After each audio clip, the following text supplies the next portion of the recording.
recently I came across this book called Mayans Aintiram. It's a translation of a very ancient text, recently translated, and it describes basically the structure of the vacuum. It describes the fundamental structure of creation, the fundamental structure of space.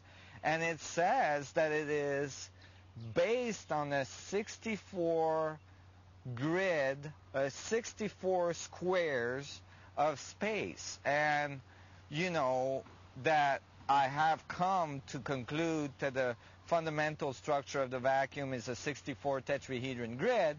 Now if you rotate tetrahedrons, depending on the angle at which you're looking at, they define the dynamic of a cube, of a square.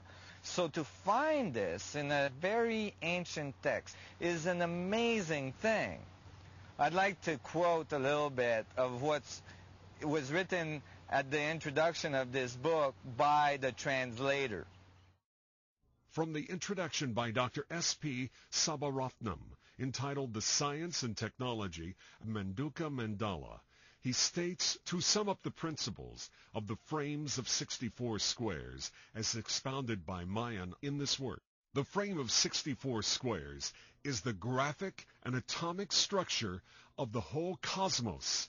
It is the basic design of inner space and outer space, enclosed space and built space, clearly defining the structure of the vacuum. It is the modified version of Pranava Om. The exact center of the frame of 64 squares is called primal dot. Again, a fair description of singularity. This primal dot is actually square in shape. Even within the squaric dot, there is the presence of 64 squares. This is a perfect description of a fractal recursive structure. Within the squaric dot, there occurs the speedy gyration of time, and this describes the spin component of space-time. Along with this in this book is a variety of description of very advanced technology based on that 64 structure dynamics that powers, literally in their own terminology, spaceships, ships that are able to hover and travel through space and travel through our solar system and maybe even our galaxy. One example of the description of these devices is found in verse 790.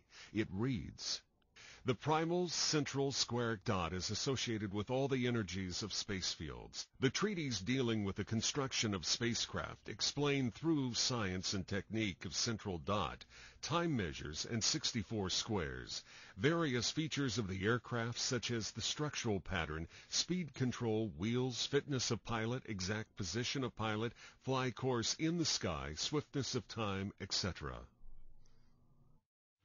Quite amazing for a text of that antiquity, considering that the people of the time wouldn't even have a concept of a flying machine or a machine, period.